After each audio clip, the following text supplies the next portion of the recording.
Bonjour à tous, merci de nous rejoindre de bon matin comme ça pour parler de la Net Zero Initiative. Merci particulièrement à César et Bénédicte qui acceptent de venir partager avec nous la méthode et sa mise en œuvre. Donc ce webinaire, il s'inscrit dans le cadre de la communauté Impact Climat et PNL, qui est donc une communauté Axenfact qui travaille sur la mesure, la valorisation et le pilotage de la performance extra-financière et en particulier sur les sujets climat. Donc c'est un focus assez précis. Et donc, dans ce cadre de cette communauté, l'année dernière, en début d'année, nous avions vécu un état des lieux.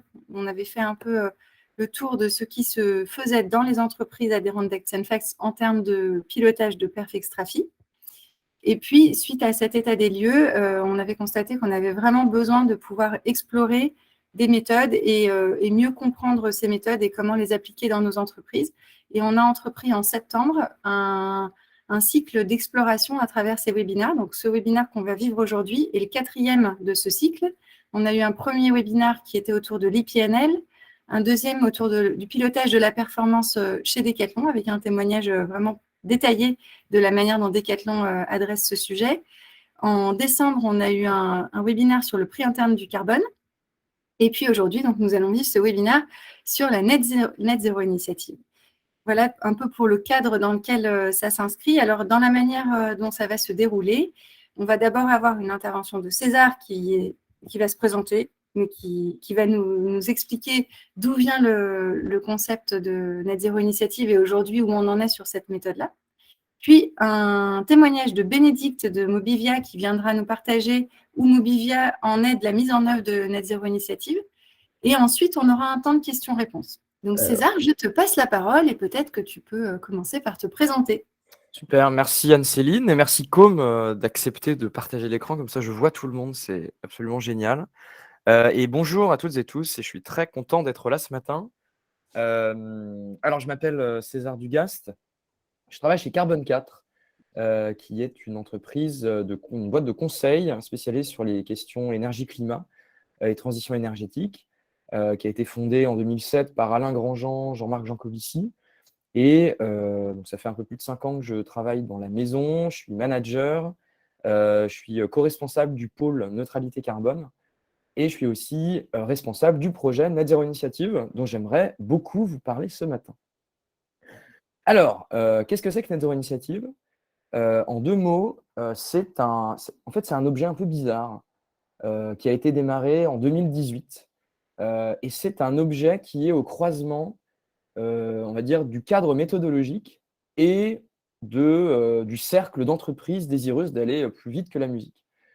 Donc, c'est quelque chose qui a démarré en 2018 sur la base, on va dire, d'une sensation qui est l'étonnement, pour le dire gentiment, l'étonnement de voir une profusion on va dire, de claims, d'allégations de neutralité carbone ou de zéro émission nette, de net zéro de certaines entreprises qui proclamaient en fait avoir atteint dès maintenant la neutralité ou qui comptaient le faire dans 2 ou 3 ans. Et on s'est dit chez Carbone 4, nous qui, en fait, petit détail, on n'a jamais vendu de crédit carbone. Mais en fait, on voyait que ces entreprises devenaient neutres parce qu'elles avaient recours au marché de la compensation volontaire et que, visiblement, ça permettait d'annuler magiquement des émissions du jour au lendemain. Et c'est là qu'on s'est dit qu'il y avait un petit problème et que c'était même un peu dangereux de garder ce paradigme-là, alors même que l'urgence climatique était à nos portes et que le GIEC nous demandait de réduire extrêmement vite nos émissions. Donc on trouvait qu'il y avait une tension extrêmement bizarre entre, d'une part, ces entreprises qui faisaient des allégations un petit peu rapides et de l'autre, l'urgence climatique. Et on s'est dit, il y a quelque chose qu'il faudrait qu'on creuse là-dedans. Et c'est pour ça qu'on a démarré ce projet Net Zero Initiative. Et on l'a démarré en fait avec cette volonté de à la fois avoir un pied dans le monde de l'entreprise pour être capable de créer un référentiel sérieux, mais qui soit aussi très opérationnel et qui puisse parler aux entreprises. Et on voulait avoir également un pied dans le monde académique pour en fait rendre notre approche la plus robuste, la plus solide, la plus inattaquable possible.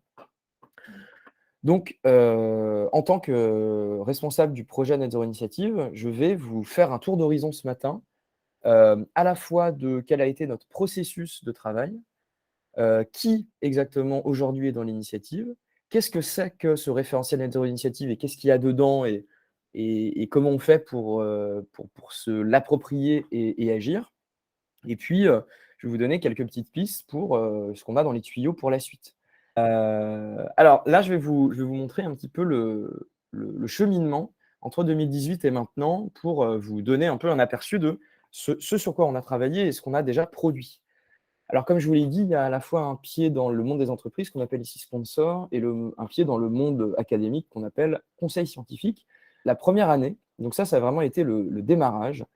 On s'est entouré de 8 entreprises qui vraiment avaient manifesté un intérêt très fort à l'idée de débroussailler cette notion de neutralité carbone et d'essayer de développer une approche qui ne soit pas de l'approche, on va dire, greenwashing, et qui soit plutôt une approche alignée avec la science.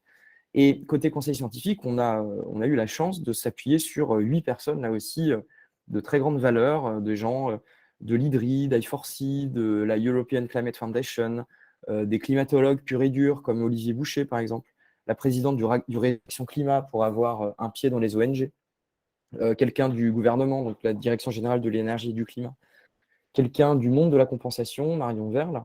Et donc, on a essayé vraiment de faire en sorte que cette approche soit vraiment adoubée par, on va dire, tous les secteurs et tous les aspects possibles du climat et de l'écologie.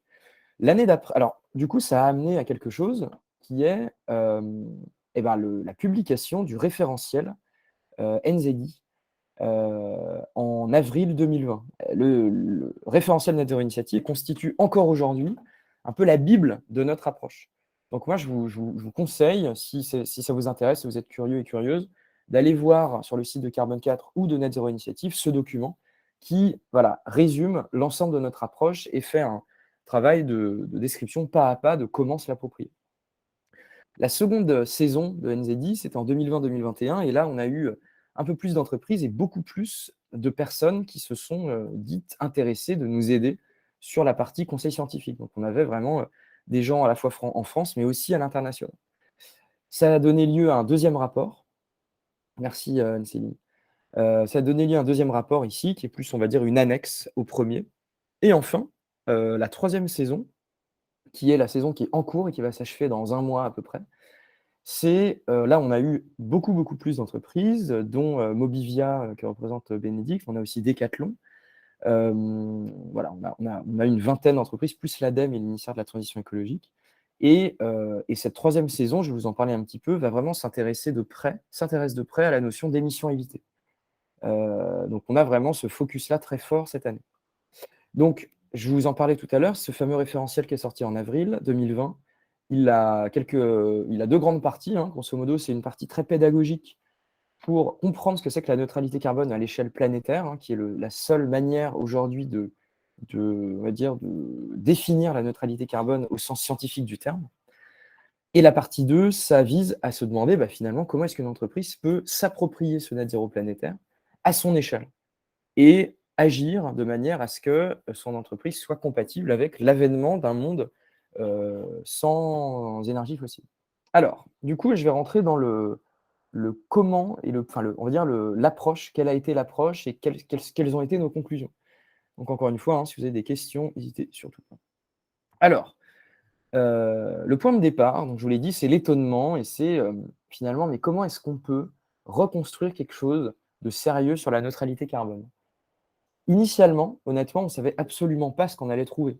Nous, Carbone 4, accompagnés du conseil scientifique et des entreprises. On ne savait absolument pas ce qu'on allait dire à la fin. Au départ, notre intuition, c'était qu'on allait, on va dire, proposer une nouvelle définition de la neutralité carbone des entreprises pour sortir du mesurer, réduire, compenser. Et finalement, on s'est progressivement détourné de ça parce qu'on a suivi, on va dire, une logique méthodologique qui a fait que la meilleure solution à proposer n'était pas celle-ci, c'est-à-dire n'était pas de redire ou de redonner une nouvelle définition de comment moi, à mon échelle d'entreprise, je peux être neutre. Alors, comment est-ce qu'on a fait? On s'est dit qu'il fallait partir de la base la plus solide qui soit, à savoir la base scientifique.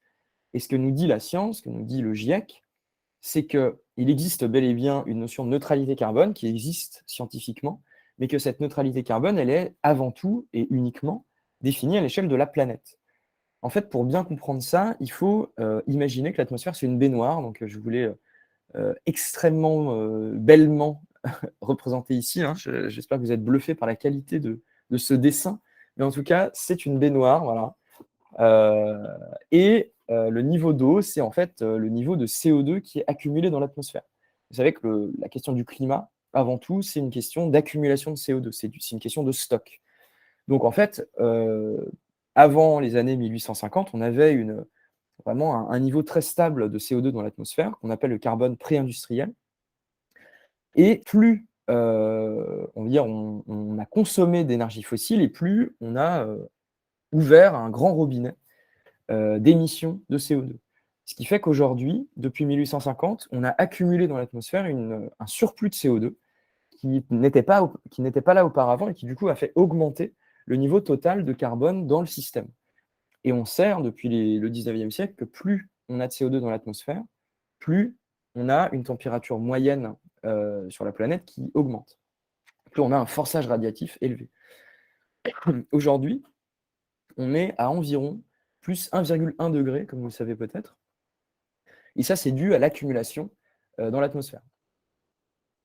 En regard de ça, on a, normalement, quand tout se passe bien, on a un effet inverse du robinet qui est le siphon de la baignoire. C'est en gros nos puits de carbone, c'est-à-dire tout ce qu'on va enlever chaque année de l'atmosphère sous l'influence des puits de carbone comme les forêts, les sols, etc. Donc aujourd'hui, ces puits de carbone sont cassés, c'est-à-dire qu'on déforeste beaucoup trop et que ces puits sont en fait devenus des émetteurs nets et non plus des absorbeurs. Donc ça, c'est un gros problème qu'il faut absolument qu'on adresse. Mais en tout cas, retenez que d'après le GIEC, d'après la science du climat, le net zéro, c'est un truc très simple. C'est le moment où le robinet est équilibré avec le siphon. C'est-à-dire qu'on émet autant de CO2 qu'on en absorbe via nos puits de carbone. Alors, est-il exact, pardon, allez-y, oui. Oui, est-il exact, pardon, je remets ma caméra, est-il exact que seuls les jeunes arbres, en fait, absorbent le carbone et que les vieux arbres, ce serait peut-être même l'inverse? C'est vrai, ça? Alors, ce qui est sûr, c'est que pour qu'une forêt ait un effet puits, c'est-à-dire que la forêt puisse enlever du CO2 de l'atmosphère, il faut que cette forêt soit en croissance. Pourquoi? Parce que c'est seulement quand cette forêt est en croissance qu'elle va capter du CO2 de l'atmosphère et le transformer en matière organique et le stocker sous forme d'écorce, d'arbres, etc. Donc en fait, vraiment, l'effet puits, c'est un effet dynamique qui a lieu lorsque la forêt grandit. Donc en fait, oui, les jeunes arbres, vu qu'ils sont en croissance très rapide, enfin plus rapide que les vieux, vont avoir un effet puits plus élevé. Après, un vieil arbre, un arbre qui est arrivé à maturité, qui ne va plus croître, je ne pense pas que ce soit totalement exact de dire qu'il va avoir l'effet inverse. Je pense qu'il va plutôt conserver son réservoir de carbone et être en équilibre avec son environnement.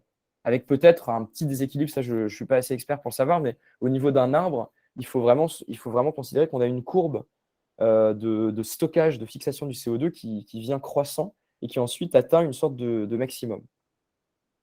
Merci pour la précision. Je vous en prie, et il faut avoir en tête que les puits de carbone, par ailleurs, je me permets, c'est à la fois les forêts, vous avez raison, mais c'est aussi les sols. Parce qu'en fait, les sols agricoles ont une capacité de fixation du CO2, enfin du carbone, très très élevée, même d'ailleurs plus que la forêt. C'est-à-dire, on a vraiment, aujourd'hui, sur la planète, on a plus de carbone qui est fixé dans les sols que dans la végétation. Donc ça, c'est un truc à voir. Alors, pour le coup, les océans mangroves, ça c'est intéressant. Les puits de carbone, on va distinguer deux types de puits de carbone. On a des puits de carbone qu'on appelle anthropiques, donc c'est-à-dire en gros gérés par l'homme et par les sociétés humaines. Et on va avoir des puits non anthropiques qui sont jugés comme étant trop loin des sociétés humaines pour se dire que l'homme a une influence dessus. Dans cette deuxième catégorie, on trouve les océans, qui sont juste le truc énorme qu'on n'arrive pas, nous, à contrôler, mais aussi un certain nombre de forêts boréales, tropicales, sibériennes, même au nord du Canada, qui sont jugées comme étant trop éloignées des sociétés pour se dire que c'est nos puits à nous.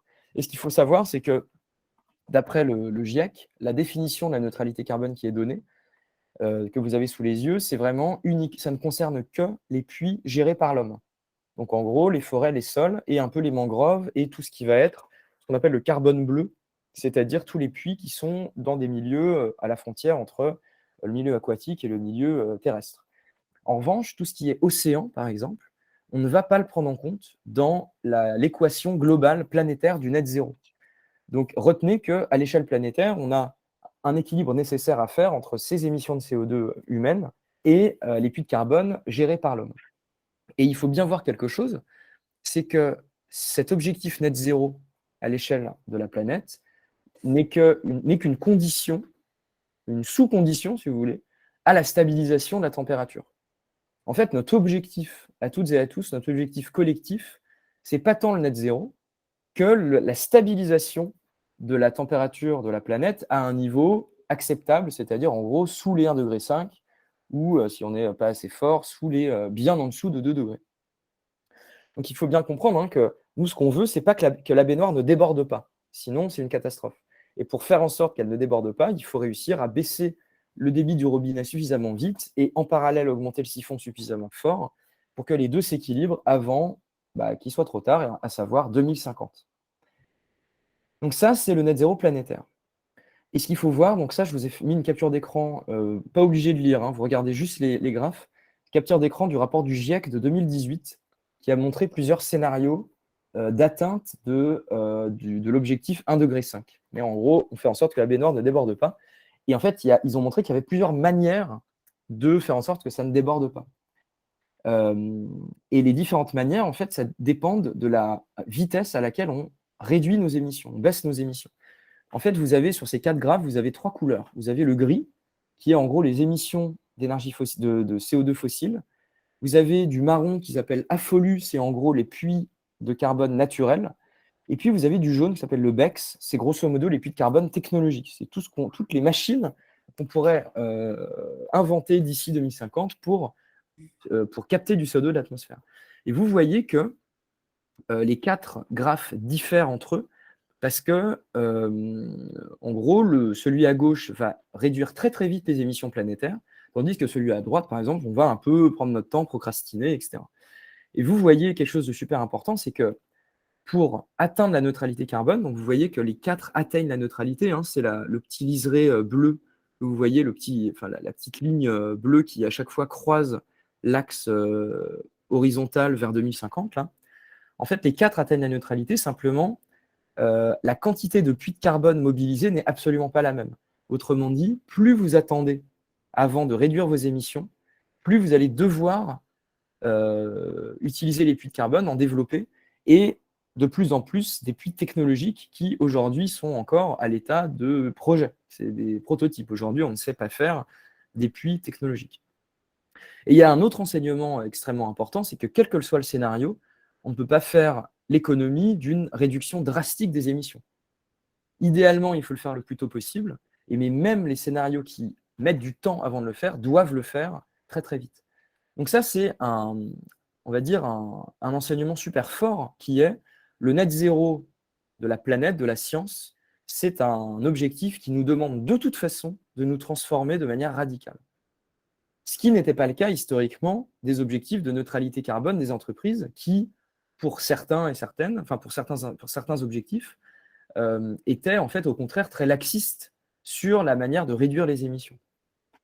Donc finalement, la vraie question à se poser, et qu'on s'est posée au début de NZD, c'est on doit atteindre ce net zéro émission, enfin ce zéro émission net planétaire en 2050.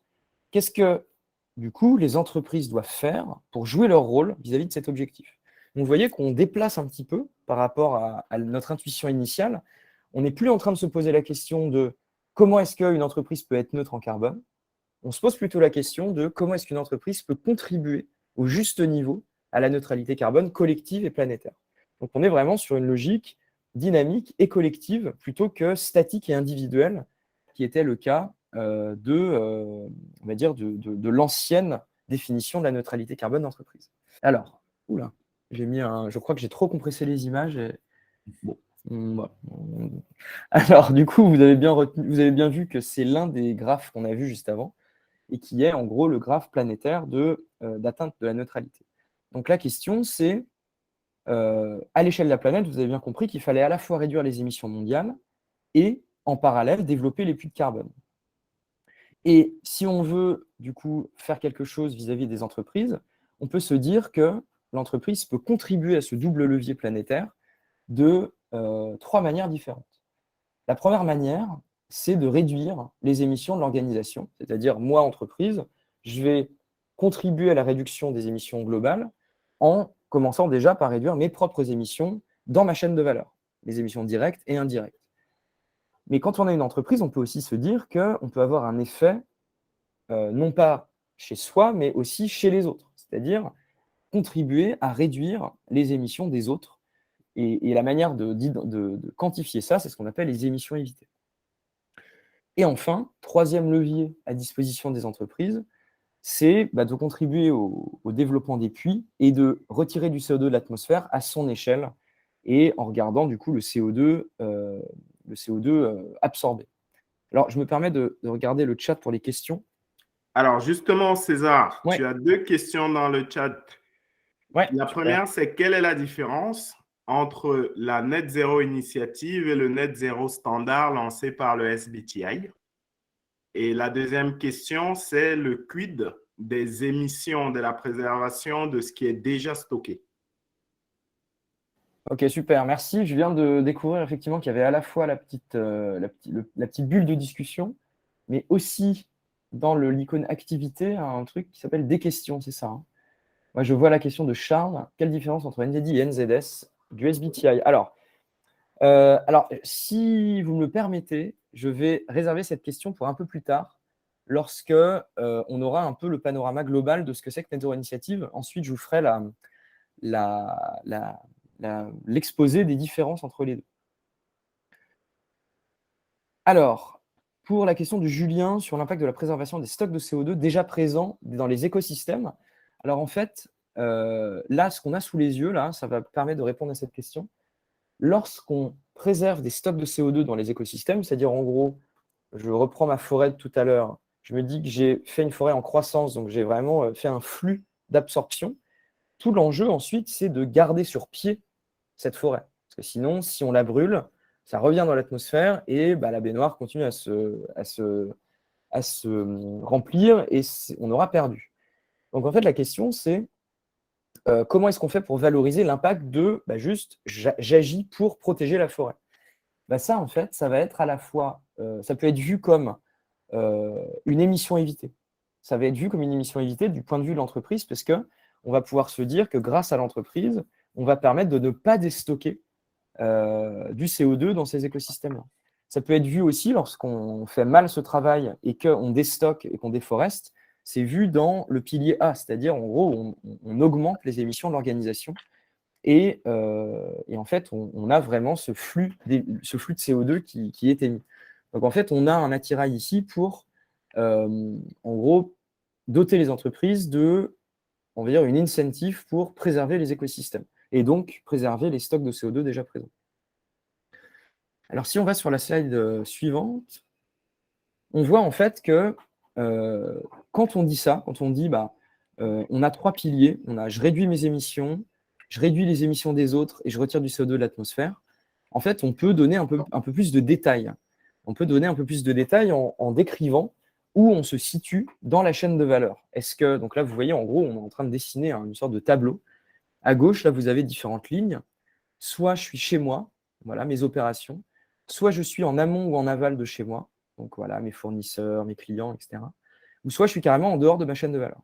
Donc quand on regarde le pilier A, qui est en gros tout ce que je peux faire pour réduire mes émissions à moi, entreprise, en fait, je retrouve des objets déjà très connus parce que je dois, ni plus ni moins, piloter mes émissions directes et indirectes. C'est-à-dire, en gros, mon scope 1, 2, 3, et faire en sorte que je le réduise à des niveaux, on va dire, prévus par les scénarios 1,5 degré ou 2 degrés. Quand on développe ce qu'on veut dire, ce qu'on entend par réduire les émissions des autres, on a 2 objets qui apparaissent. Premièrement, on a tout ce qu'on peut faire pour réduire les émissions des autres via nos produits et services. C'est-à-dire, qu'est-ce que je peux commercialiser comme objet qui va aider mes clients à moins émettre de CO2 par rapport à leur situation précédente. Donc ça, on va en discuter, mais c'est un point extrêmement important d'une stratégie climat d'entreprise. Et le deuxième sujet, hein, c'est, du coup, c'est incroyable parce que la question qui vient d'arriver, c'est exactement ce que je voulais dire, c'est que le deuxième objet du pilier B, c'est tout ce qu'on peut faire à l'extérieur de la chaîne de valeur pour provoquer des émissions évitées. Et l'une des choses les plus connues pour le faire, en fait, c'est ce qu'on appelle les crédits carbone. Les crédits carbone, qu'est-ce que c'est?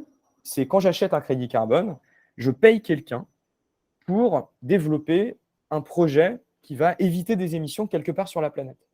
Donc finalement, nous, dans la matrice Net Zero Initiative qu'on est en train de dessiner ici, on va énormément valoriser ces actions d'achat de crédit carbone, non pas en disant que c'est un truc qui permet de compenser et d'annuler son emprunt, parce que vous avez bien compris que les deux n'étaient pas fongibles, hein, la colonne 1 et la colonne 2 et la colonne 3 ne pouvaient pas être mélangées, mais plutôt pour dire, en finançant ce projet, en achetant ce crédit carbone, j'ai contribué à déclencher tant de CO2 évité quelque part. Donc, dans le pilier B, on a à la fois les émissions évitées par les produits et services de l'entreprise et à la fois le CO2 évité à l'extérieur de la chaîne de valeur via la mal nommée compensation carbone, que je préfère appeler contribution carbone. Et enfin, sur le troisième pilier, comment faire quand on est une entreprise pour retirer du CO2 de l'atmosphère? En fait, on a 3 moyens. On peut développer des puits à la fois dans ses propres opérations. Exemple, par exemple, j'ai du foncier et je décide de planter des arbres pour augmenter on va dire, la capacité de stockage de ce foncier. Ça peut être aussi des absorptions dans ma chaîne de valeur, qu'on appelle des absorptions indirectes, c'est-à-dire en gros chez mes fournisseurs ou chez mes clients. Et finalement, ça peut être carrément des projets, on va dire des séquestrations qui se situent en dehors de la chaîne de valeur, là encore via la compensation carbone, ou en tout cas l'achat de crédit carbone issu de projets de reforestation, de pratiques agricoles vertueuses, etc. Donc en fait, là, tout ce qu'on est en train de se dire, c'est que pour prendre au sérieux cette notion de net zéro à l'échelle de l'entreprise, en fait, nous, ce qu'on propose, c'est de piloter ce tableau-là de manière dynamique, annuelle, et de faire en sorte que chacune de ces catégories que vous voyez ici fasse l'objet d'une stratégie pure et simple de l'entreprise. Par exemple, si on fait un zoom sur chacun des blocs qui apparaissent et qu'on regarde ce qu'on peut faire sur le premier bloc, pilier A, sur les émissions directes et indirectes. Là, la très bonne nouvelle, c'est qu'on a déjà un attirail de méthodologies, d'initiatives qui répondent à ce besoin-là de réduire nos émissions directes et indirectes. C'est ce qu'on appelle en gros les stratégies de décarbonation. On a des référentiels, des standards pour calculer annuellement ce que j'émets, ce qu'on appelle une empreinte carbone, un bilan carbone, l'ISO 14064, le GAG protocole. On a des initiatives comme le SBT, le Science Based Targets, qui permet de se fixer un objectif de réduction compatible avec la science. Et puis, on a des initiatives comme ACT, qui sont portées par l'ADEME et le CDP, qui aident les entreprises, année après année, à se dire est-ce que je suis bien ou pas bien par rapport à cet objectif. Donc, finalement, tout ce monde-là du pilier A, de la réduction des émissions, c'est quelque chose qui est très connu déjà et qui représente jusqu'ici l'essentiel, en fait, des démarches climat des entreprises. On va regarder maintenant un deuxième bloc qui va être tout le bloc du bas, dont j'ai parlé tout à l'heure. En fait, ce bloc du bas, c'est ce qu'on appelle communément la compensation carbone, que je préfère renommer la contribution. Et là aussi, il y a beaucoup de choses à faire, puisqu'on peut s'adosser déjà à un marché de la compensation, qui est aujourd'hui en train d'être structuré. Et dès aujourd'hui, vous-même, probablement le faites déjà, vous pouvez acheter des crédits carbone qui vont déclencher des projets soit d'évitement d'émissions, soit de séquestration carbone. Si on fait un zoom sur le troisième bloc, qui est grosso modo tout ce qu'on peut faire pour développer les puits de carbone chez soi, c'est-à-dire dans sa chaîne de valeur, on a là aussi un attirail qui est là plutôt un peu moins mature que ce qui se passe pour les émissions, mais qui est en cours de construction. On a en fait plein de méthodes qui vont venir pour quantifier les émissions, les puits de carbone dans votre chaîne de valeur grâce au GAG protocole pour les puits qui est en train d'être élaboré par le World Resources Institute. Et en gros, dès demain, dès 2023, vous serez capable de quantifier vos puits de carbone dans votre chaîne de valeur et vous fixer un objectif. Slide suivante. Et enfin, il nous manque un bloc qui est fondamental, essentiel, c'est les émissions évitées par les produits et services. C'est-à-dire, en fait, la manière dont, grâce à votre portfolio de solutions, vous allez aider votre écosystème à se décarboner. Donc, je prends un exemple. Si vous vendez des vélos, alors, imaginons que vous vendiez des vélos et que vous soyez en croissance. Vous allez avoir de plus en plus de vélos qui vont être fabriqués, puis vendus, et donc votre bilan carbone, il va augmenter. C'est-à-dire tout ce qui va se passer dans le pilier A, il va augmenter parce que vous allez vendre de plus en plus de vélos. Mais ce que ça ne capte pas, du coup, cette augmentation du scope 1, 2, 3, c'est que plus vous allez vendre de vélos et plus vous allez décarboner vos clients. Plus vos clients vont utiliser des vélos pour se déplacer en lieu et place de voitures ou de moyens de transport plus carbonés. Du coup, ce quatrième bloc d'émissions évitées, c'est justement quelque chose qui va venir quantifier la quantité de gaz à effet de serre que vous allez contribuer à réduire chez vos clients via vos produits. J'ai pris l'exemple du vélo, mais ça peut être n'importe quoi d'autre. Ça peut être une entreprise qui, je ne sais pas moi, va isoler des maisons, une entreprise qui va vendre des pompes à chaleur, une entreprise qui va vendre des plats végétariens, par exemple. Donc ça, c'est vraiment un indicateur qui vient valoriser toute une économie, l'économie en fait bas carbone qui va être nécessaire à la transition. Et en fait, je vous ai parlé tout à l'heure de la troisième saison de Net Zero Initiative qu'on est en train de terminer. Ben justement, cette saison de travail Net Zero Initiative, elle s'est attelée à donner une sorte de bible de calcul des émissions évitées pour différents secteurs et les règles de calcul derrière. Donc, ces émissions évitées, c'est des choses c'est vraiment un indicateur qui pour nous semble super important. Et je vais du coup en profiter pour répondre à la question qui a été posée sur la différence entre le SBT et notre propre référentiel. En fait, alors pour celles et ceux qui ne connaissent pas le Net Zero standard du SBTI, du Science Based Targets Initiative, c'est un standard en fait qui vise à expliquer aux entreprises qu'elles devraient faire pour être net zéro en 2050. Le net zéro standard dit, grosso modo, une entreprise doit viser le net zéro en 2050. Et la définition qu'il donne du net zéro, c'est la suivante, c'est réduisez premièrement vos émissions autant que faire se peut, et d'ailleurs c'est à peu près de l'ordre de 90% de réduction par rapport à ce que vous avez aujourd'hui. Donc en gros, vous devez réduire extrêmement drastiquement jusqu'à 2050.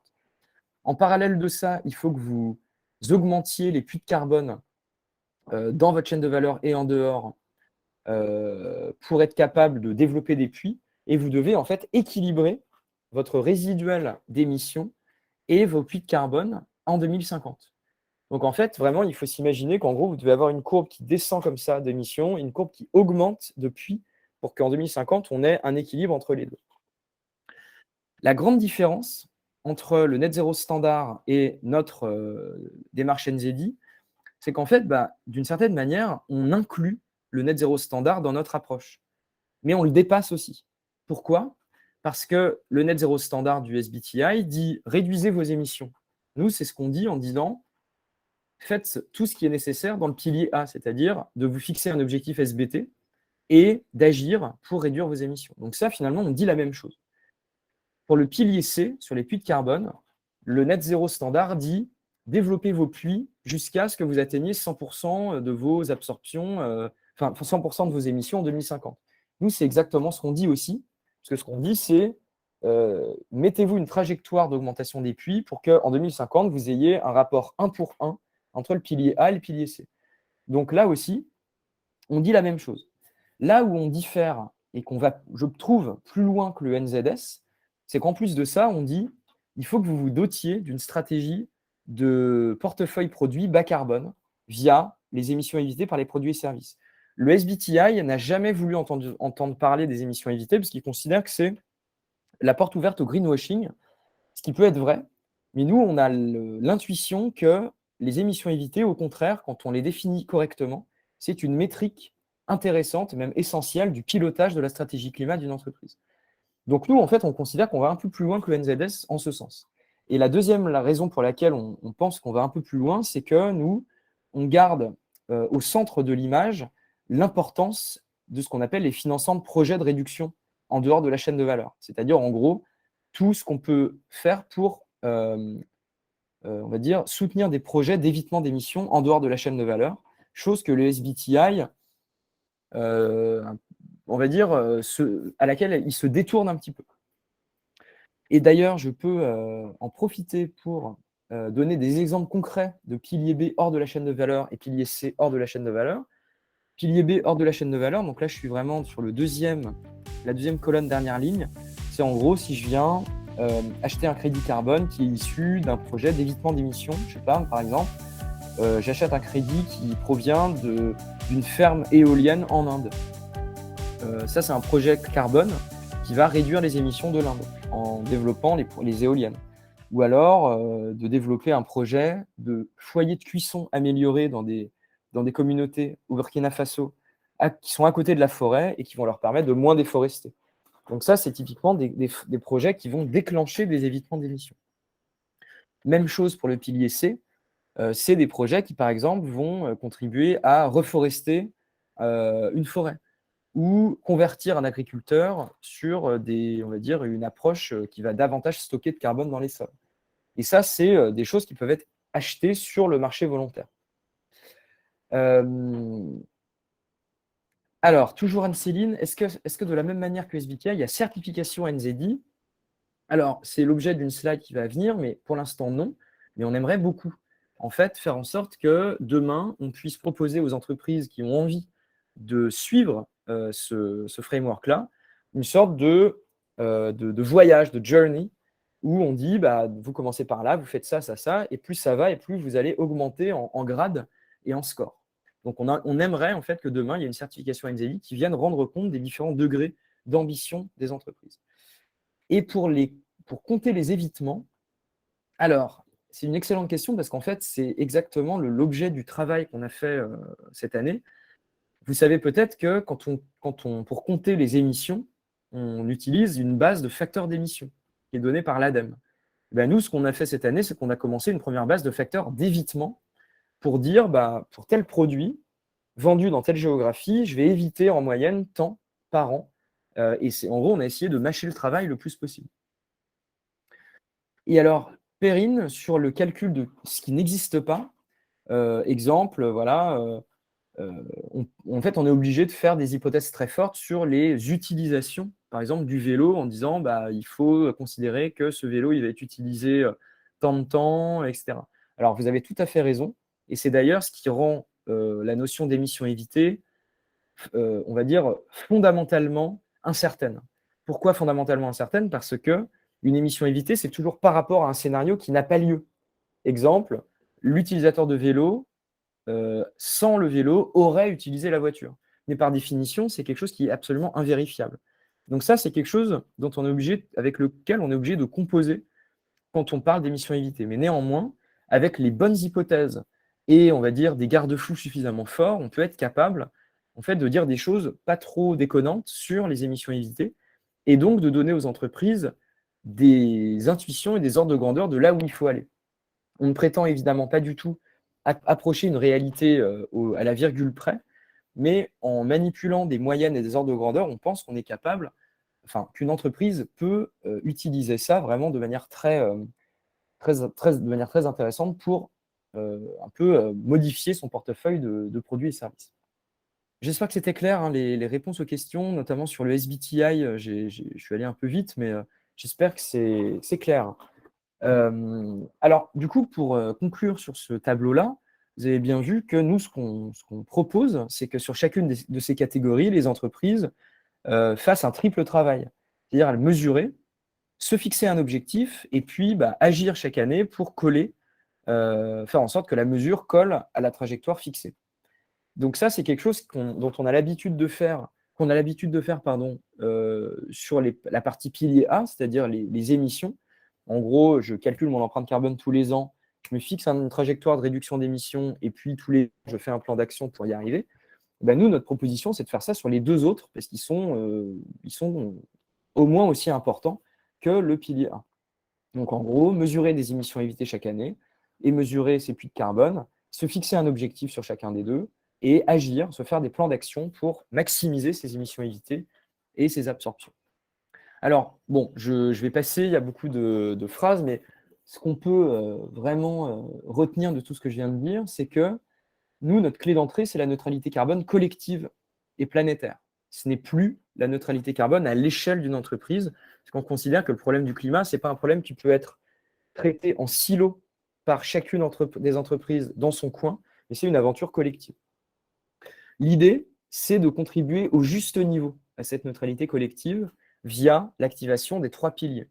Donc, il ne suffit pas de contribuer, il faut contribuer au juste niveau, c'est-à-dire de se fixer des trajectoires ambitieuses et à la hauteur de l'accord de Paris.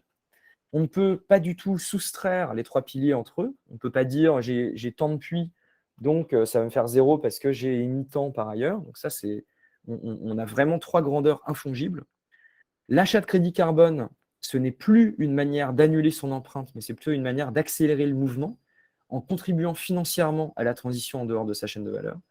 Et enfin, les émissions évitées, c'est quelque chose d'important, d'essentiel dans la contribution d'une entreprise à la neutralité carbone collective. Alors, prochaines étapes.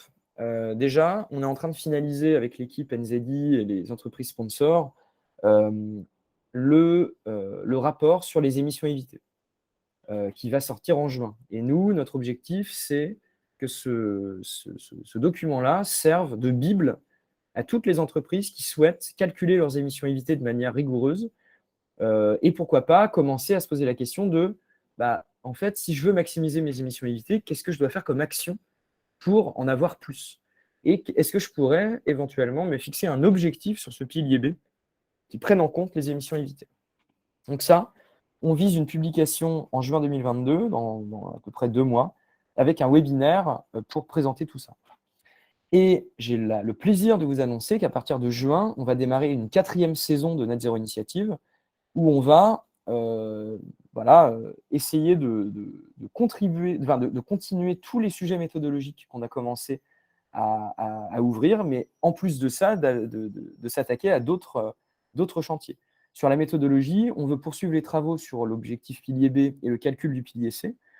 On aimerait créer des outils très concrets à destination des entreprises pour élaborer ce qu'on appelle des guides d'implémentation de NZI, un peu clé en main, pour différents secteurs, le retail, les promoteurs, le transport, pour que demain, on ait des guides, vraiment des sortes de modes d'emploi, où quand on est dans tel ou tel secteur, quand on fait tel ou tel métier, on prend le guide et on regarde pas à pas, pilier A, voilà ce qu'il faut que je fasse, pilier B, voilà ce qu'il faut que je fasse, pilier C, voilà ce qu'il faut que je fasse.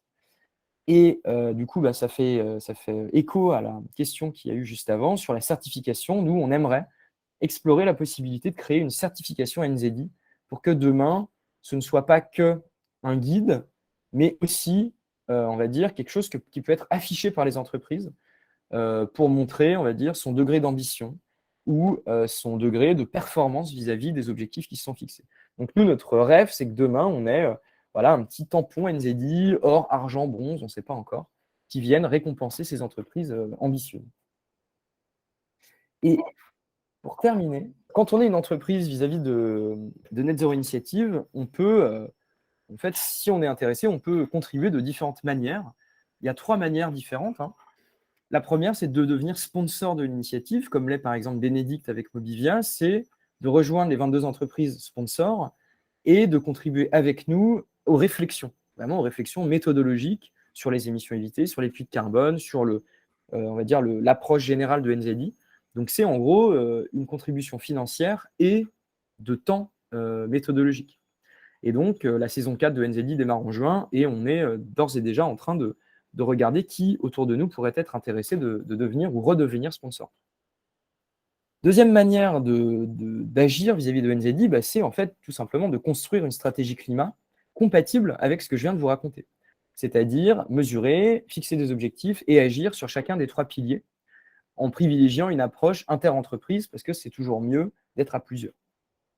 Et la 3e manière de contribuer, c'est tout simplement de rejoindre la communauté d'entreprises convaincues qu'on va créer cette année, qui est une sorte de cercle d'entreprises sympathisantes de NZD, qui n'ont pas forcément envie d'être sponsors à part entière, qui n'ont pas forcément envie d'avoir une stratégie climat dès maintenant qui soit compatible NZD, mais qui restent intéressés d'être dans l'écosystème et de profiter de bonnes pratiques, de formations, de conférences, etc.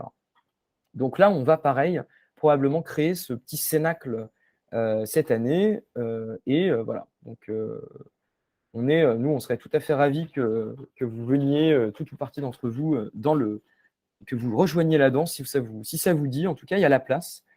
Alors, j'en ai terminé. Je crois qu'il y a une question ultime. Alors, il y en a plusieurs même. Alors, Emmanuel, quid des entreprises qui auraient une activité décarbonante, par exemple vente de vélos, pompe à chaleur, isolation, et qui ont vocation de voir croître leur activité, volume, bilan carbone? Comment pourrait-elle se fixer une trajectoire CO2 en absolu en lien avec la science?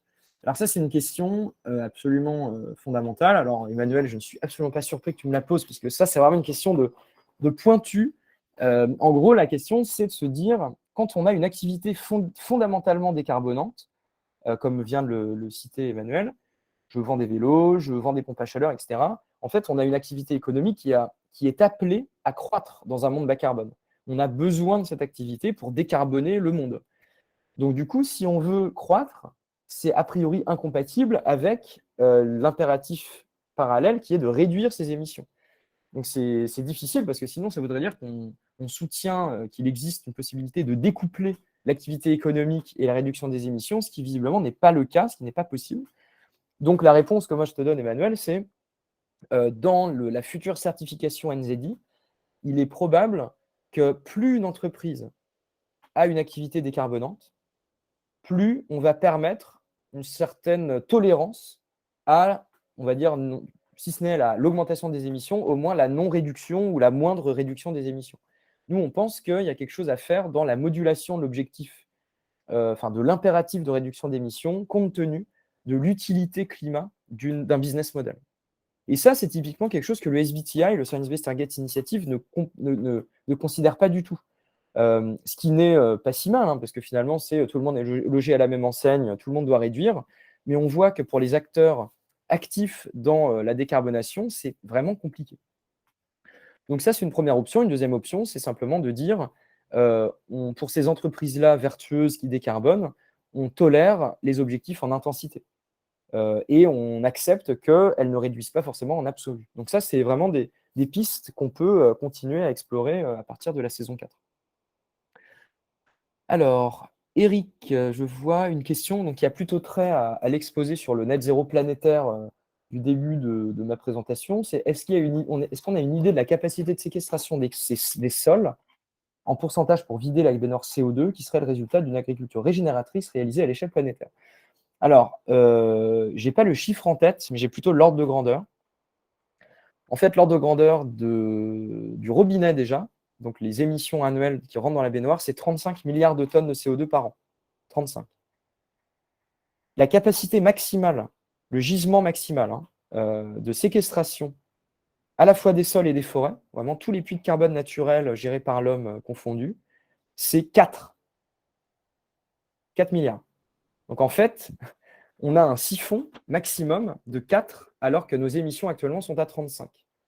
Donc c'est pour ça que j'insistais vraiment beaucoup tout à l'heure sur le fait que le net zéro planétaire ne peut pas être atteint simplement en jouant sur les puits de carbone. Il doit nécessairement être accompagné d'une réduction drastique de nos émissions. Et donc sur la partie agriculture régénératrice, je pense qu'on va être, Eric, dans un gisement de séquestration qui va se balader autour, je pense, de 2 milliards de tonnes de CO2 par an d'absorption. Il faudrait regarder, alors je pense dans le référentiel NZD de 2020, dont le lien a été proposé juste avant, on a toute une partie qui explique les ordres de grandeur et notamment, je crois, ce chiffre-là. Donc je vous invite à aller le voir. Et une question sur l'amélioration de la santé par la pratique du sport peut-elle être considérée comme diminuant l'empreinte carbone du secteur de la santé? Alors, c'est hyper intéressant. Ça peut. Je vois le raisonnement. Je pense que c'est peut-être un peu trop indirect comme conséquence pour être quantifié en tant qu'émission évitée. Mais en tout cas, on voit que la pratique du sport peut effectivement, pourquoi pas, permettre de prévenir un certain nombre de soucis de santé, de maladies, et donc de désengorger le service public. Après, ça ne veut pas forcément dire que le service public de la santé va se décarboner. Ce n'est pas parce qu'on a moins de gens qui vont à l'hôpital que l'hôpital va forcément moins émettre. Mais ça, c'est une autre c'est intéressant. Alors, merci beaucoup, César, pour tout ce que tu viens d'expliquer et puis pour les réponses aux questions à chaud aussi qui permettent du coup de clarifier les choses. Je propose qu'on passe au partage de Bénédicte et puis qu'on reprenne le temps de questions-réponses après. Ça vous laisse comme ça le temps de faire émerger vos questions et de les poser au fur et à mesure dans le module questions. Merci beaucoup. Et n'hésitez pas, moi je reste là. Si vous avez des questions, je pourrais y répondre. Merci de m'avoir écouté en tout cas. C'est super clair. Bénédicte, c'est à toi. Oui, alors bonjour à toutes et à tous et merci César pour cette présentation toujours super passionnante. Je ne doute pas que beaucoup d'entreprises de l'AFM seront intéressées par le référentiel à l'issue de cette présentation. Et merci aussi Anne-Céline et Eric de me donner cette opportunité de témoigner concernant cette méthode que nous avons adoptée en effet chez Mobivia depuis maintenant à peu près 18 mois. Donc, comme l'a indiqué César, on a rejoint cette communauté, cette belle communauté, il y a à peu près un peu plus d'un an. Et je voudrais d'ailleurs remercier Decathlon et Isabelle qui m'avait parlé.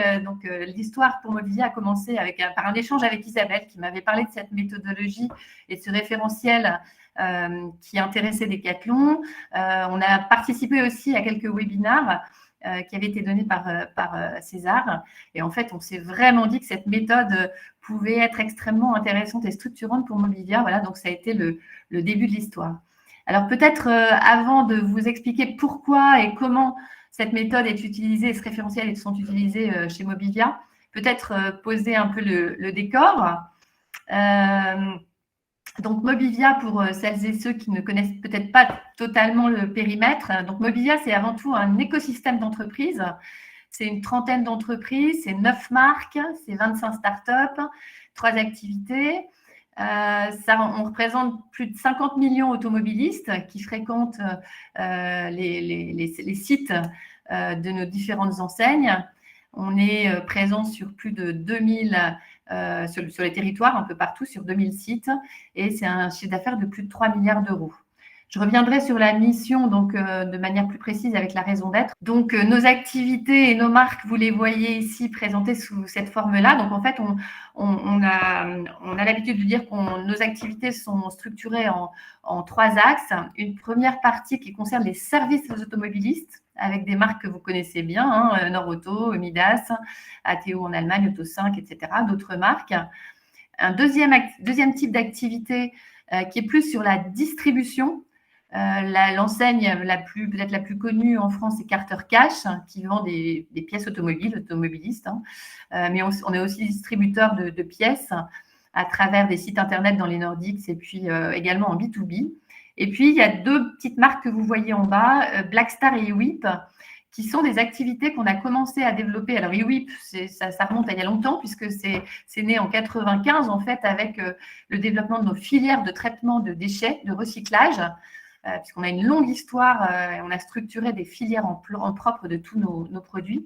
Et ça a donné lieu très récemment au rachat d'une partie de l'usine de Béthune pour faire du pneu reconditionné. C'est ce qui s'appelle Blackstar. J'y reviendrai puisque c'est quelque chose qu'on va retrouver de manière assez présente sur notamment la partie, tout ce qui est partie évitement pour le recyclage.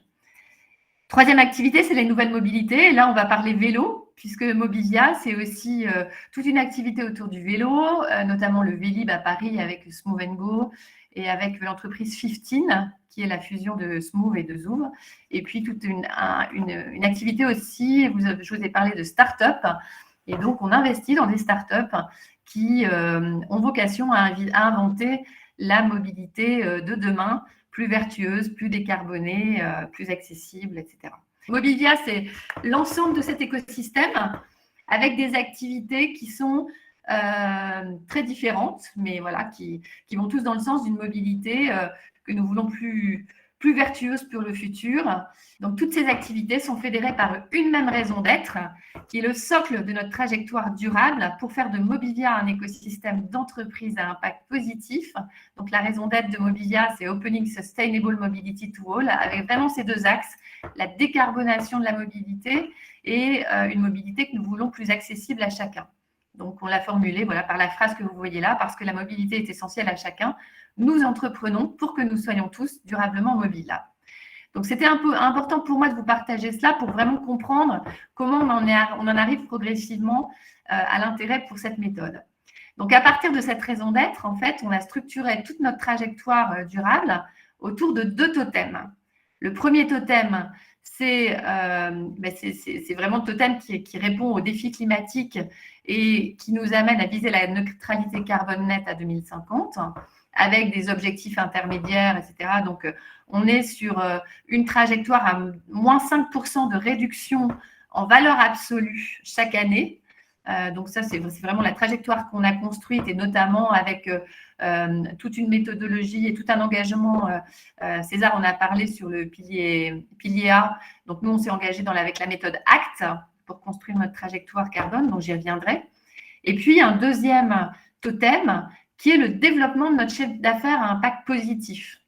Donc, là aussi, je ne vais pas rentrer dans le détail puisque ce n'est pas l'objet du chiffre d'affaires positif, même si on en parlera un peu puisqu'on va parler de produits et services justement contributifs à l'évitement.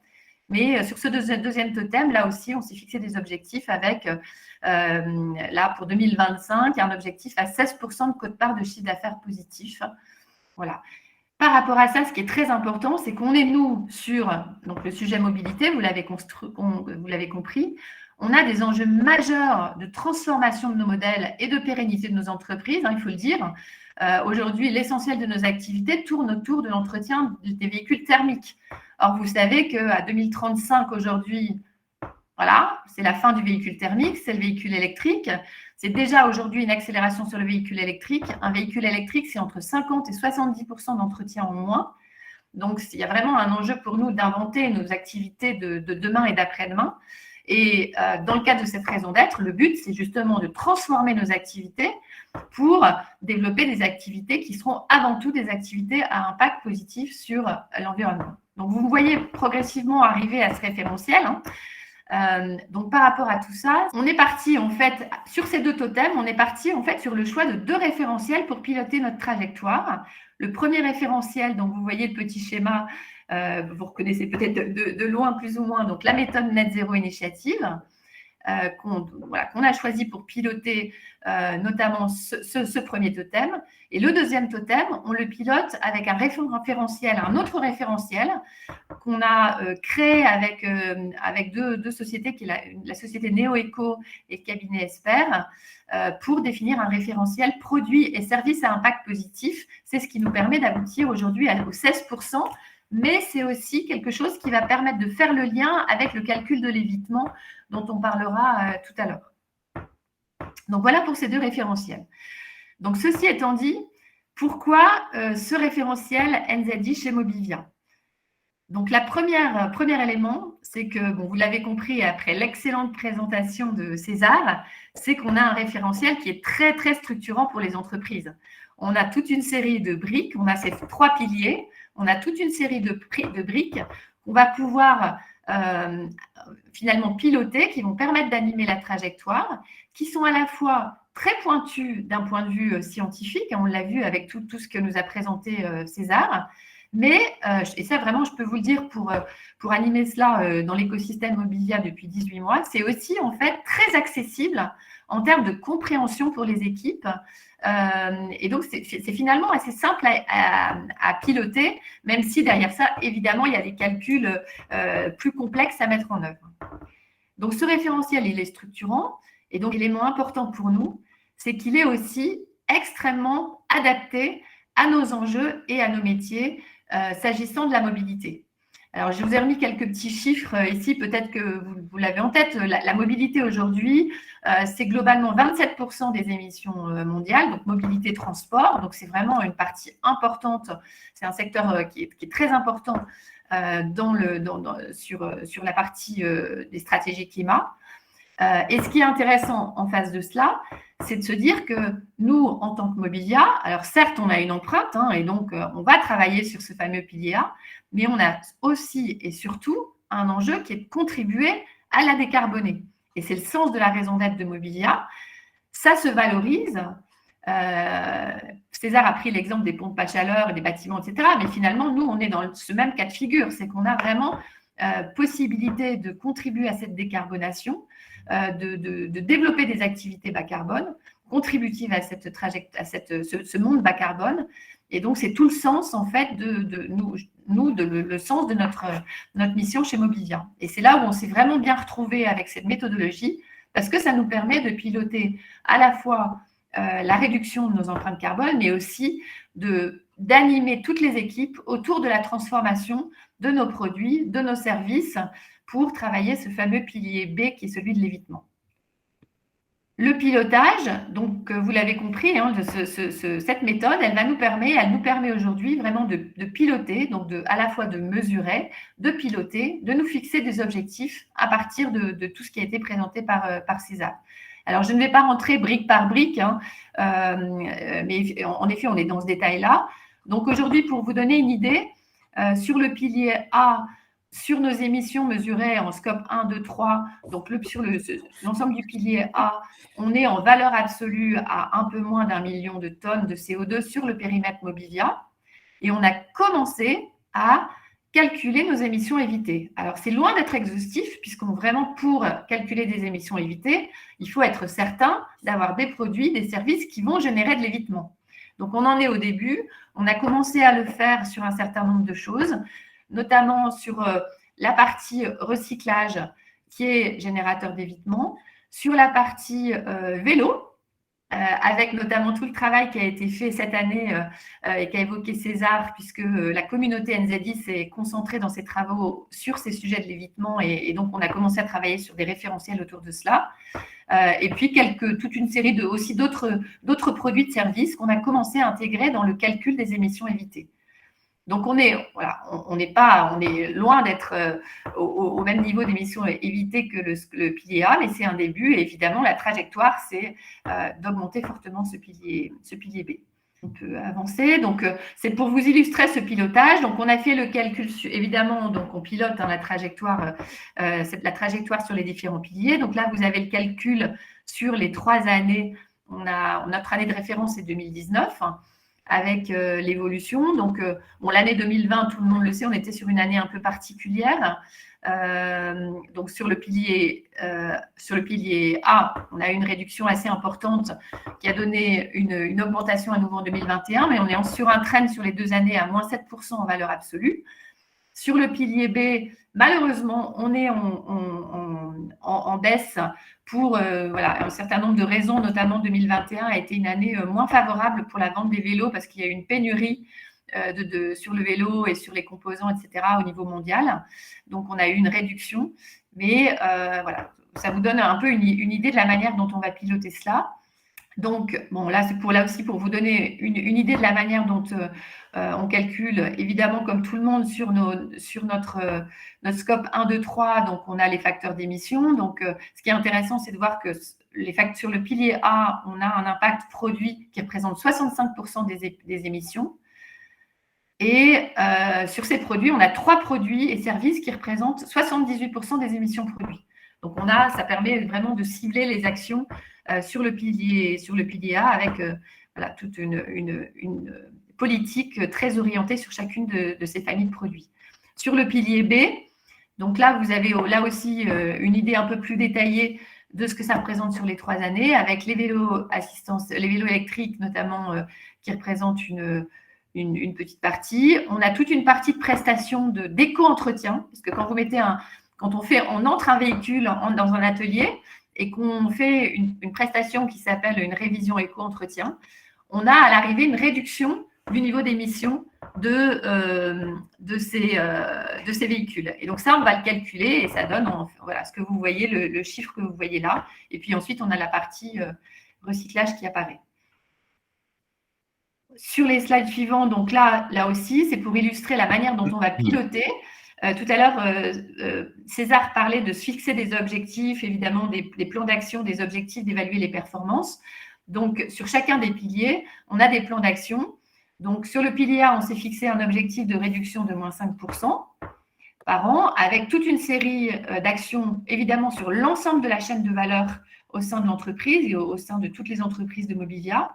Sur le pilier B, on s'est fixé un objectif, là aussi, mais à l'inverse, d'augmenter l'évitement de 5% par an en développant toute une série de produits et de services au sein de l'entreprise. Alors, les émissions évitées pour le financement de projets de réduction, ça, on l'a pas encore travaillé, la partie basse. Donc, on s'est vraiment concentré sur le développement de produits et services qui génèrent de l'évitement. Et ensuite, le pilier C, donc ça, je ne vous l'avais pas vu apparaître encore. C'est un sujet qu'on n'a pas encore travaillé pour le moment. On a vraiment mis le focus sur A et B pour le moment. Mais on s'est fixé pour objectif pour 2022 d'embarquer notamment avec une approche locale et territoriale et avec des projets pilotes sur ce pilier B. L'objectif étant d'avoir un objectif à 8% du niveau du pilier A chaque année. Donc, de se mettre en mouvement là-dessus, qui était un peu la recommandation d'ailleurs donnée par la communauté NZI. Voilà. Et donc, on se fixe donc, en synthèse sur chacun des piliers, vous l'avez vu, donc moins 5, ça donne moins 5 plus 5, 8%. Et donc, pour terminer, en synthèse de tout cela, ce que j'ai envie de vous partager, c'est que ce référentiel NZI, donc vous l'avez compris, je vous l'ai dit, il est très structurant. C'est vraiment la première raison pour laquelle on s'est dit que c'était vraiment très, très intéressant par rapport à ce qu'on recherchait, sachant que, comme je vous l'ai dit, on était déjà dans une démarche. On a lancé les premiers bilans carbone, notamment chez Noroto en 2007. On avait lancé cette démarche avec ACT, mais ça ne nous paraissait pas suffisant. Et quand on a découvert cette méthode, on s'est dit que vraiment, elle était très adaptée à nos enjeux de transformation et d'évolution de l'offre.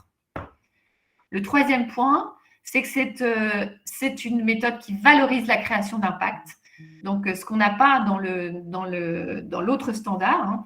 Donc, ça a été mentionné. Par contre, ce qui est sûr, c'est que ça nécessite une mesure de l'évitement. Et sur ce point-là, on est loin d'être au bout. On a commencé, César l'a dit, on a mené des travaux avec la communauté NZI sur un certain nombre de sujets, mais c'est vrai que ce sujet de l'évitement, ça va nécessiter d'aller beaucoup plus loin, de rentrer de manière beaucoup plus en profondeur. On sait que c'est déjà le cas pour calculer l'impact carbone quand on veut commencer à descendre en granularité. Et là, pour aller mesurer l'évitement, l'enjeu, c'est d'aller aussi, là aussi, en granularité, produit par produit, service par service, et d'être le plus précis possible. Donc, c'est là où ça devient un peu plus concept. Et ensuite, et là aussi, ça a été dit, c'est que c'est une méthode qui est évolutive, un référentiel qui est évolutif, qui est surtout collaboratif. Donc, il y a vraiment, cette année, on a eu des travaux passionnants tout au long de l'année avec l'ensemble des entreprises engagées. Ça permet aussi d'enrichir énormément à la fois notre expertise interne, d'enrichir nos réflexions. Et donc, c'est en ce sens-là où vraiment, nous, on ne peut que vous inciter, vous inviter à rejoindre cette communauté, parce que je pense que plus on sera de contributeurs, plus on sera aussi d'entreprises à aller vers ce référentiel, et plus on pourra finalement aller dans le sens de ce qu'on évoquait sur une certification, plutôt une démarche de certification, et voir aussi un point qui n'a pas été évoqué, c'est que c'est un référentiel pour l'instant qui n'est pas international, qui est porté au niveau français. Et je pense qu'on a un enjeu, on en a parlé plusieurs fois avec César, il y a aussi un enjeu de porter la voix de ce référentiel, notamment à Bruxelles, au niveau européen, voire plus, pour en faire vraiment un référentiel de référence pour nos entreprises au niveau international, dès lors qu'on considère qu'il est pertinent. Voilà. Et donc, l'objectif, évidemment, de tout ça, c'est d'aller vers une NZI 2050. Voilà. Donc, voilà ce que je voulais vous partager.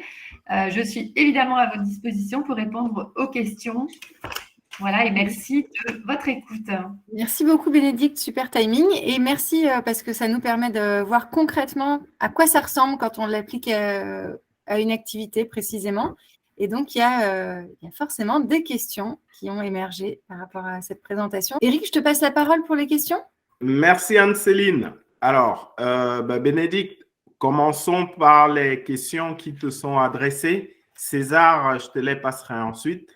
La première, comment se fait-il que l'augmentation des émissions évitées ne se matérialise pas par une baisse des émissions chez Mobivia dans le train de 2019-2021?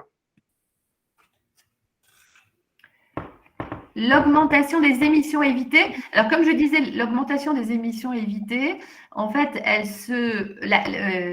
l'augmentation sur 2021, elle s'explique par deux choses. Donc, j'ai évoqué les vélos, où on a eu une performance moins bonne, clairement, sur 2021 que sur 2020. Et sur la partie recyclage, comme on a été amené à fermer un certain nombre de sites en Allemagne, on a une baisse d'impact sur la partie recyclage. Donc ça, c'est pour l'évitement. Mais ça ne se retrouve pas sur le pilier A, puisque sur le pilier A, on est sur les impacts. Donc, c'est vraiment deux choses différentes, en fait. C'est ce que disait tout à l'heure César en disant c'est des données qui ne sont pas fongibles. Absolument. Entre le pilier A, B et C. Absolument. Alors, la deuxième question, ça concerne justement les vélos. Comment sont calculées les émissions évitées sur les vélos? Alors, les émissions évitées, il me semblait que c'est César, tu avais expliqué rapidement tout à l'heure. Donc, il y a eu tout un travail qui a été fait là, pour le coup, dans le cadre de la communauté NZI et les travaux qui ont été faits sur l'évitement. Il y a plusieurs cas de figure et plusieurs exemples qui ont été travaillés autour de plusieurs thématiques. Et notamment, le vélo a fait partie des travaux sur lequel, au bout du bout, on en a dégagé un certain nombre de chiffres d'évitement. Voilà, et ce sont ces chiffres-là que nous avons utilisés pour le calcul de l'évitement. Je ne sais pas si César, tu veux compléter et être plus pointu sur le calcul. Non, mais c'est ça. Hein, on a fait cette année un certain nombre de travaux sur. Enfin, vous avez bien compris que les émissions évitées, le nerf de la guerre pour le calcul des émissions évitées, c'est le choix de la situation de référence. C'est-à-dire, en gros, ce à quoi on se compare pour dire j'ai évité par rapport à telle ou telle situation.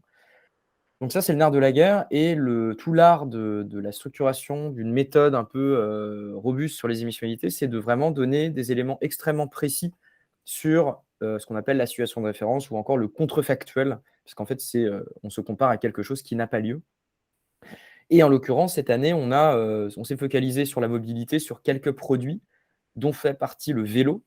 Et typiquement, l'approche, c'est de dire, si on veut vraiment raisonner en approche moyenne France, ce qui n'est pas forcément toujours le cas, on peut aussi très bien raisonner à l'échelle vraiment beaucoup plus micro, à l'échelle d'une vente donnée, etc. Mais si on raisonne en moyenne à l'échelle de la France, notre raisonnement a été de dire, pour un vélo vendu, en moyenne, l'utilisateur moyen français d'un vélo, d'après les études de l'ADEME, en fait, il a choisi d'utiliser le vélo au détriment de sa voiture pour X% des cas, un transport en commun pour Y% des cas et un autre vélo pour Z% des cas. Donc, en fait, notre situation de référence, elle prend vraiment en compte le fait que tous les vélos vendus ne vont absolument pas éviter des émissions. C'est seulement à certaines conditions qu'un vélo va réellement déplacer du déplacement en voiture. Et donc, c'est un petit peu ça qu'on a essayé de manipuler. C'est des statistiques qui sont faites par l'ADEME sur le transport à vélo. Et c'est comme ça qu'on calcule les évitements d'émissions liés au vélo. Donc, se compare une situation de référence un peu conservatrice sur le contrefactuel. Ça marche. C'est vraiment basé sur une étude très récente de l'ADEME qui a fait tous les calculs de report modal liés au vélo et notamment le vélo assistance électrique. OK. Merci César. Une autre question pour toi du coup. Peux-tu nous dire quelles sont les synergies, s'il y en a, entre la Net Zero Initiative et les dividendes de climat lancés par Time for the Planet? Ouais. Alors, pour info, Time for the Planet fait partie des sponsors Net Zero Initiative. C'est l'une des 22 entreprises. Donc, Time for the Planet développe un objet qui nous semble vraiment intéressant qui s'appelle les dividendes climat. Pour celles et ceux qui ne savent pas ce que c'est grosso modo, c'est une information des émissions évitées par les entreprises dans lesquelles on investit. C'est-à-dire, moi, imaginons que je suis un investisseur, je mets des billes en capital dans une start-up qui va éviter des émissions. En fait, le dividende climat, c'est simplement l'information qui va me remonter à moi, investisseur, de la part de la start-up pour me dire vous avez contribué à éviter tant d'émissions. Enfin, disons que l'entreprise dans laquelle vous avez investi a évité tant d'émissions Et vous, vu que vous possédez X% du capital, vous allez avoir X% de ces émissions évitées. Ça, c'est un objet qui nous semble intéressant parce que ça permet de valoriser les actions d'investissement dans l'économie utiles. Et on a travaillé un peu avec Time for the Planet pour voir dans quelle mesure on pouvait intégrer les dividendes climat dans NZI.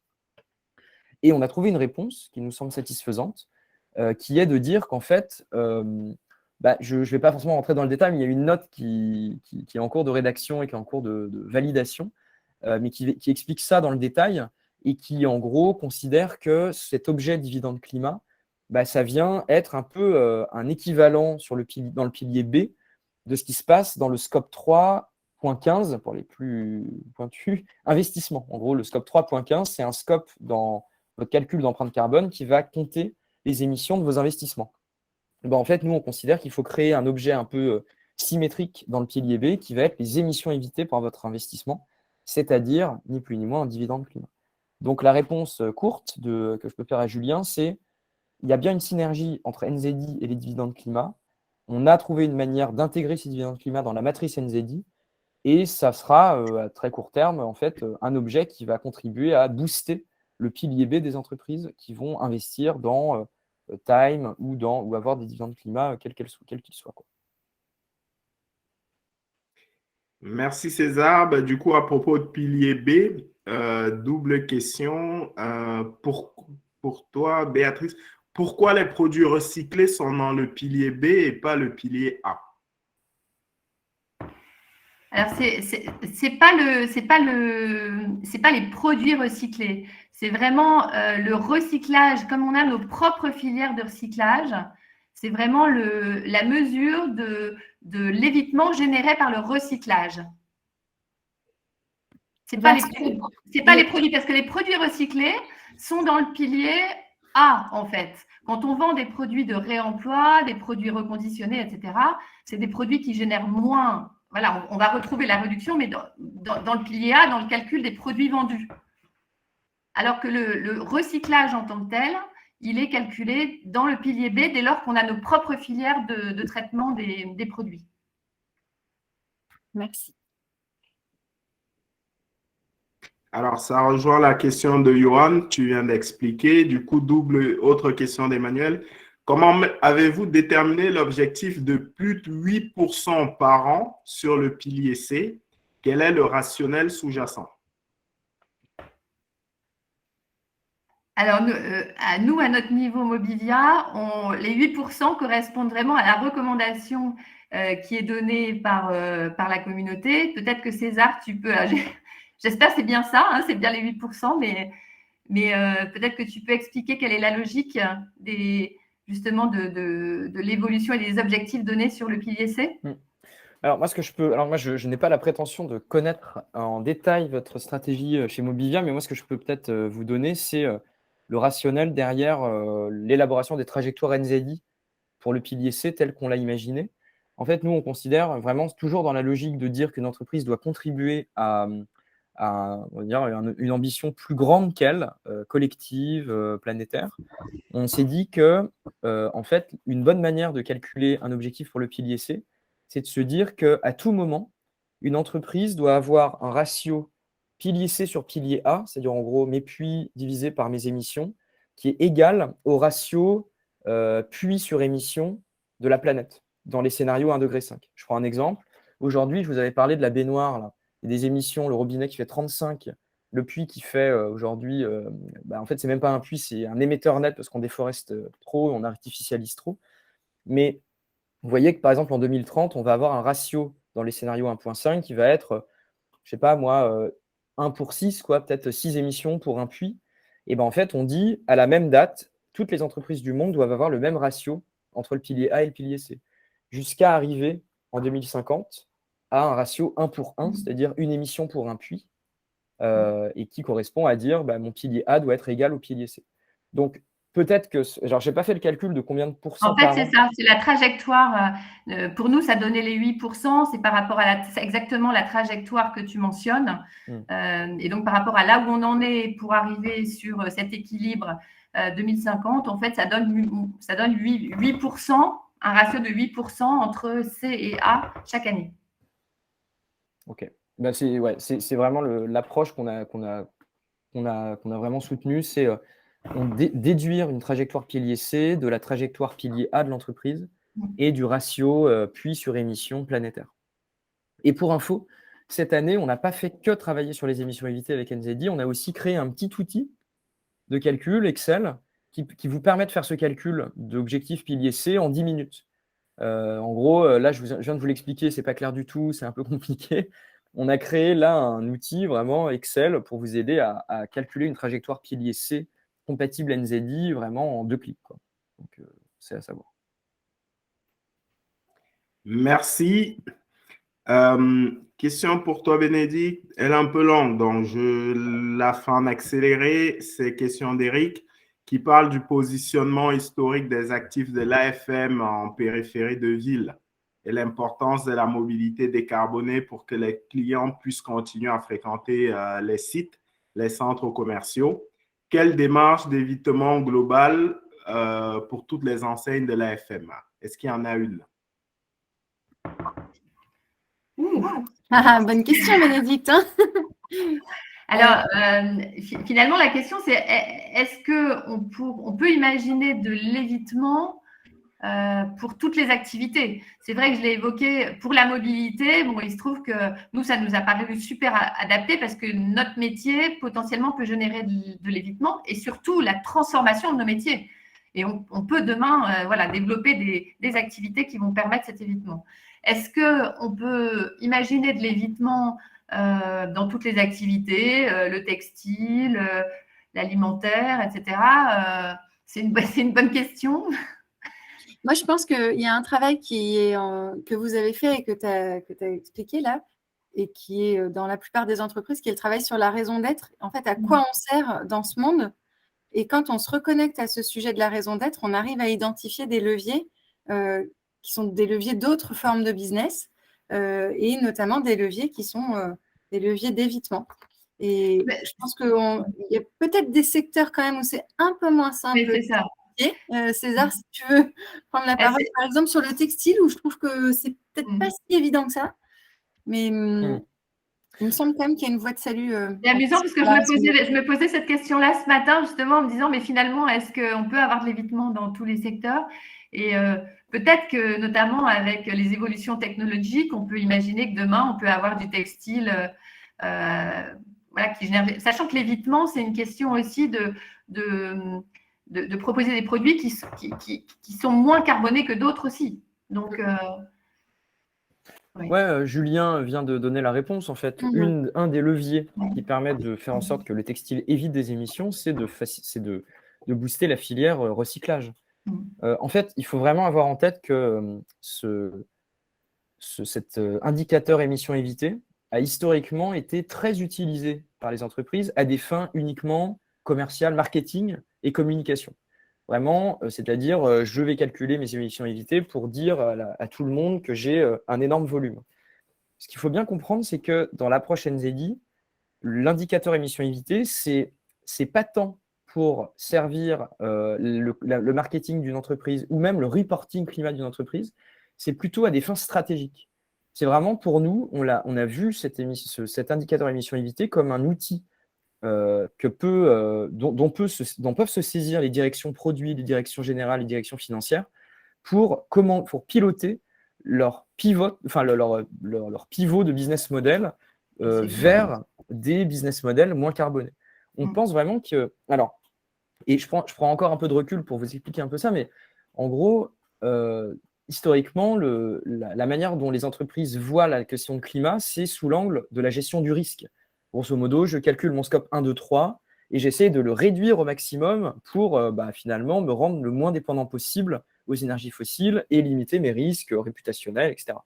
Donc ça, c'est essentiel et c'est bien que ce soit toujours la colonne vertébrale de l'action des entreprises, mais il y a ceci d'assez peu engageant que c'est plutôt quelque chose qui nous permet de ne pas aller trop bas plutôt que quelque chose qui nous tire vraiment vers le haut et qui nous permet de pousser des solutions réellement intéressantes pour la transition. Et on sait que pour arriver à un monde net zéro en 2050, on aura besoin de nouvelles offres, pas forcément des offres technologiques.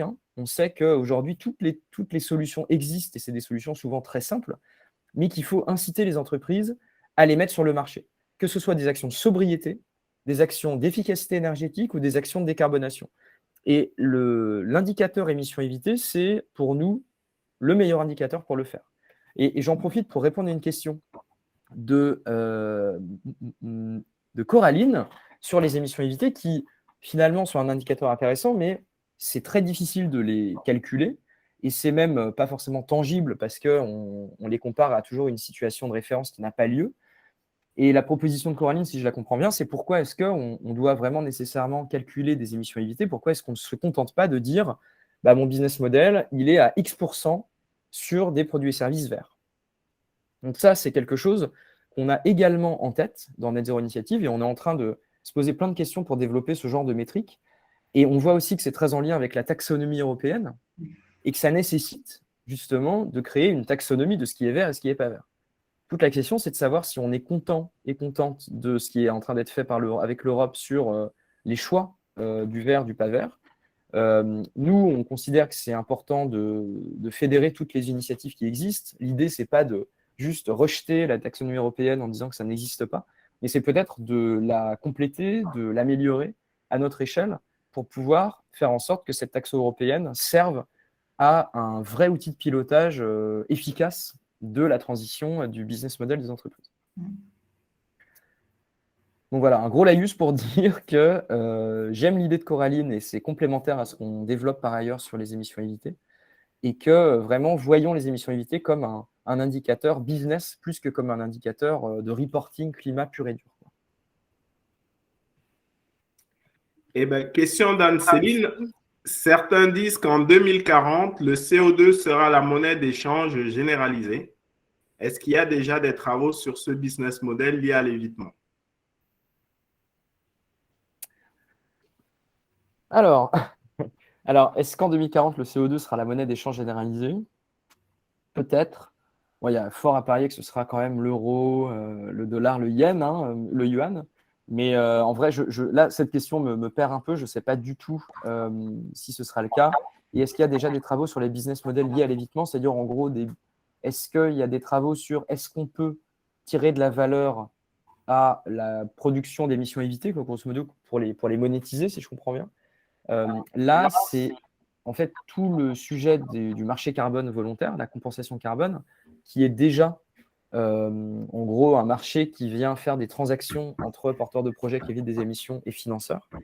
Après, il faut bien se dire que quand une entreprise évite des émissions par ses produits et services, elle ne va pas pouvoir les valoriser forcément, les monétiser, parce que ce n'est pas additionnel. Disons qu'un business model, s'il est bien fait, il est déjà en soi rentable. Donc, on ne peut pas dire que mon évitement d'émissions, il va en plus de ça générer des crédits carbone. Alors, il y a des exceptions à ça. Effectivement, Tesla vend des crédits carbone. On a, je crois, Blablacar aussi qui vend des C2E, qui en fait une partie de son activité est financée par les obligés au C2E qui permettent de produire des efficacités énergétiques. Donc, il y a beaucoup de choses qui sont possibles. Après, il faut bien avoir en tête qu'on ne pourra pas non plus généraliser l'ensemble de ces évitements en euros sonnants et trébuchants. Mais il y a probablement des business models à trouver, en effet. Merci beaucoup, César. Et en fait, ça fait justement à propos de business model alternatif le lien avec la question d'Alice. Est-ce que le développement de business model alternatifs à la vente de produits neufs peut être considéré comme de l'évitement? Alors, pour répondre à cette question, en fait, il faut se demander ce qui va finalement éviter dans ces produits et services. Qu'est-ce qui finalement va déclencher un évitement? C'est dès lors qu'on peut prouver que la solution qu'on vend, elle vient décarboner le business as usual. Et aujourd'hui, le business as usual pour le retail, typiquement, c'est produire du neuf et vendre du neuf. Donc finalement, aujourd'hui, en 2022, ça va peut-être être amené à évoluer parce qu'on va peut-être de plus en plus avoir du recyclage, de l'éco-conception, etc. Mais aujourd'hui, en 2022, il y a fort à parier que tout ce qui va jouer sur le modèle des business models alternatifs aux produits neufs, comme par exemple l'économie de l'usage plutôt que de la propriété, l'économie de l'éco-conception, du recyclage, de l'upcycling, etc., il est probable que ça puisse être valorisé en émissions évitées parce que ça vient éviter de la production neuve et donc ça vient éviter des émissions dans l'industrie en amont en fait. Donc tout ça, ça nous met la puce à l'oreille pour dire qu'il y a vraiment des choses à faire sur les calculs d'émissions évitées et la construction de méthodologies d'émissions évitées sur le secteur du retail, sur le secteur de l'industrie, sur le secteur du textile et de la vente de biens et services, quoi. Donc oui, sous certaines conditions, développer des business models alternatifs à la vente des produits neufs, la réparation, l'accès, etc., la location, ça peut être considéré comme de l'évitement. Partage aussi, tout ce qui est économie du partage. Tout à fait, ouais. Une dernière question, Eric? On arrive dans les 5 dernières minutes, il y a quelques infos à passer. Alors, je regardais la réponse de César va avec la dernière question de Julien. Pourquoi ne pas viser la croissance des évitements pour concilier activité économique, sociale et environnementale? Et attention, est-ce que ce ne serait pas contre-productif par rapport aux objectifs 1,5 degré? Alors, cette question est... Ah oui, voilà. Alors, finalement, est-ce que là, on est en train de dresser une troisième voie? Je ne suis pas sûr parce qu'en fait, on est au contraire en plein dans le débat croissance-décroissance. C'est-à-dire, quand on dit qu'on doit à la fois réduire ses émissions en absolu et à la fois augmenter ses évitements, on ne résout pas la difficulté, on ne résout pas la tension entre, d'une part, la volonté de décarboner son écosystème et d'autre part, le besoin impérieux de se décarboner soi-même.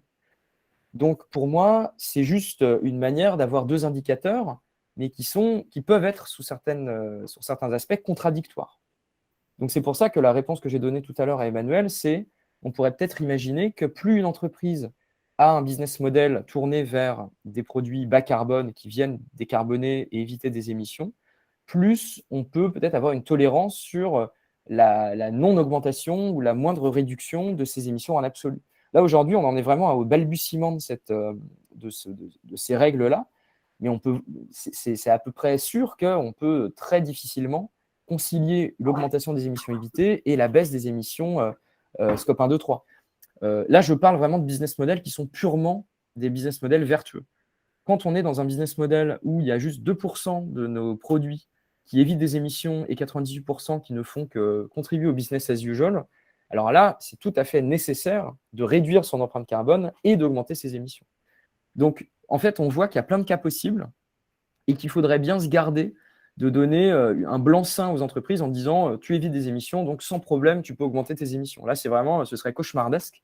C'est pour ça qu'il faut vraiment faire très, très, très attention à ces règles d'exception qu'on va peut-être créer à l'avenir sur les business models qui sont purement des business models d'évitement. Donc, en d'autres termes, il n'est pas question d'autoriser que n'importe quelle entreprise, juste parce qu'elles évitent des émissions, puisse augmenter leurs émissions. Donc, ça c'est vraiment à surveiller de près dans la suite. Alors, merci César, merci Bénédicte. Il nous reste 2 minutes pour vous remercier chaleureusement. Remercier également tous les participants au webinaire d'aujourd'hui. Anne-Céline, comme je vous redonne la main pour la mise à dispo du replay et puis pour la clôture. Merci beaucoup, Eric. Donc, effectivement, un grand merci pour vos partages et tout ce que vous avez pu éclairer pour nous. 3 infos à vous partager dans cette clôture. La première info, c'est que là, c'était notre 4e webinaire sur l'exploration autour de la mesure et la valorisation extra-FI. On a prévu de s'arrêter là pour l'instant sur ces sujets d'exploration, sauf si vous avez un sujet que vous avez absolument envie d'explorer. Et dans ce cas-là, on est très ouvert avec Eric qui copilote cette communauté pour entendre vos envies, vos besoins et puis organiser la séquence qui sera nécessaire. Ça, c'est pour la partie webinaire. La suite sur cette communauté Impact Climat et PNL, c'est qu'on met en place un groupe de mise en œuvre du prix interne carbone. Donc, en petit comité avec 5 entreprises qui sont partantes pour regarder concrètement comment le mettre en œuvre chez elles. Donc, on a Mobivia, Decathlon, United Bee, Leroy Merlin et Auchan. On se retrouve le 28 avril pour lancer ce groupe de travail et on ne manquera pas de vous partager les étapes sur ce chemin de mise en œuvre. Voilà, et puis la dernière information, c'est Bénédicte qui nous a parlé de eWIP tout à l'heure et de Blackstar. On organise un webinaire sur la coopération comme levier d'accélération de la transition qui a lieu le 28 avril également, de 13h à 14h30. Et je vous mets le lien pour l'inscription dans le chat. Donc, c'est un webinaire sans transition, ouvert à tous, au-delà de l'écosystème AFM. N'hésitez pas à le partager à vos contacts. Voilà, on recevra donc Laurent de eWIP et 1083 sera représenté par Thomas, le fondateur de 1083, les jeans. Voilà. On vous souhaite une très belle journée, timing parfait. Grand merci César et Bénédicte et à très bientôt à tous. Merci à vous. Merci à tout le monde. Merci, Au bonne revoir. journée. Bonne journée, merci Au revoir, beaucoup. bonne journée.